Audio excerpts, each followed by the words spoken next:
तुम्ही पाटलांची भेट घेण्यासाठी आले होते, प्रकृतीची विचारपूस करायला आले होते, काय सांगा?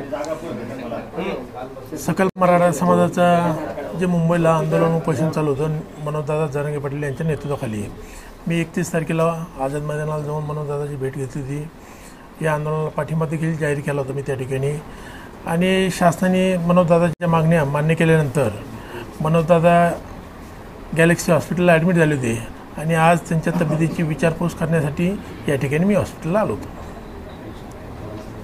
बरं, ती जी आरक्षणावर संभ्रम निर्माण केला चाललाय, काही लोक निगेटिव्ह टीका वगैरे करत आहेत, जी आर योग्य नाही म्हणताय, त्याच्यावरून आरक्षण भेटणार नाही असं म्हणतात। ते बघा, मनोजदादांनी जी मागणी त्या ठिकाणी केली होती हैदराबाद गॅजेटियर लागू करा आणि मनोजदादांची मागणी केली होती हैदराबाद गॅजेटियर मराठवाड्यासाठी लागू झालं पाहिजे। निश्चित या मराठवाड्यातील मराठा समाजाला त्या हैदराबाद गॅजेटियरचा फायदा 100% या ठिकाणी माझ्या तरुणांना येणाऱ्या काळात शैक्षणिकसाठी या ठिकाणी फायदा होणार आहे।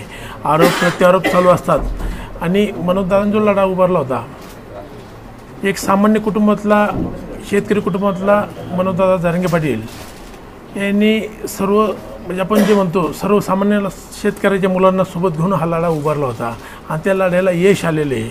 कोणाचं त्यामुळं पोटसूळ दुखत असेल, पण या ठिकाणी या आंदोलनाला माझ्या मते सरकारने यश दिलेले आहे। त्यामुळे या ठिकाणी मी सरकारचं देखील अभिनंदन करेल, समाज बांधवाचं देखील अभिनंदन करेल आणि विशेषतः सर्वांच्या वतीनं मराठवाड्याच्या वतीनं मनोजदादा जरांगे यांचं मनापासून या ठिकाणी आभार मानन आणि अभिनंदन करेल। बरं, जे बॅनर लागले ते भाजपचे बॅनर लागलेत, मराठा समाजासाठी आम्ही खूप काही केलं आहे, मात्र एकनाथ शिंदेचा फोटो कुठं दिसत नाही, ते सुद्धा आरक्षणासाठी प्रयत्न करत होते। बघा, या ठिकाणी एकनाथजी शिंदेसाहेब असतील, वाशीला मनोजदादा नेतृत्वाखाली आंदोलन झालं होतं, त्यावेळेस देखील बऱ्याचशा मागण्या त्यावेळेस पूर्ण झाल्या होत्या, आंदोलनाला यश मिळालं होतं। उर्वरित यश देवेंद्रजी फडणवीस साहेब मुख्यमंत्री असताना त्यांच्या काळात यश मिळाले। बॅनर कोणी लावले, ठीक आहे, प्रत्येक पक्षाचे बॅनर लावले जाते, आम्ही आमच्या पक्षाचे बॅनर लावू, त्या बॅनरतून असा कुठला विषय हायलाईट करण्याची गरज नाही। या ठिकाणी या लढ्यामध्ये एकमेव माणूस होता मनोजदादा जरांगे, आम्ही सर्वजण त्यांच्या पाठीशी होतो। मुख्यमंत्र्यांचा पण श्रेय आहे ना, पण थोडं बघा, मी सरकारचं म्हणलो, महायुती सरकारचं देवेंद्रजी फडणवीस साहेब असतील, एकनाथजी शिंदे साहेब असतील, अजितदादा असतील, यांची सकारात्मक भूमिका होती आणि मनोजदादाच्या मागण्या देखील सकारात्मक होत्या, त्यामुळे या मागणीला यश मिळालं। आपण तुमचे उपमुख्यमंत्री म्हणतायत की एका DRने मराठवाड्याचे प्रश्न सुटणार नाही, हा DR काही सरसकट नाही।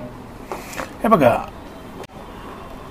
58 लाख नोंदी त्यावेळेस मिळाल्या होत्या हैदराबाद गॅजेटियरमध्ये। आत्ता आपल्याला मनोजदादांनी देखील मराठवाड्याच्या नाहीत, राज्याच्या 47,000 मराठवाड्याच्या ज्या हैदराबाद गॅजेटियरमध्ये ज्या पूर्वीच्या नोंदी, आता त्याच्या ज्या नोंदी सापडल्या, आत्ता मनोजदादांनी आपल्याला सांगितलं, उदाहरणार्थ पाचोडगाव असेल, त्यावेळेस जर 100 नोंदी असतील, आज कुटुंब वाढले पण नोंदी पुरवठ्याचे आहे त्याचा निश्चित फायदा येणार आहे, का आम्हाला होणार आहे।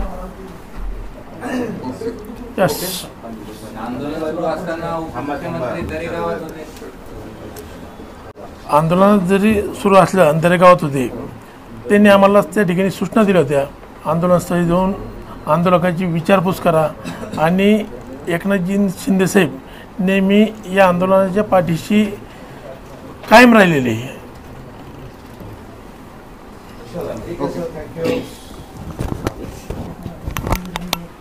नवे महाविद्यालय सुरू होणार, राष्ट्रीय आयुर्वेद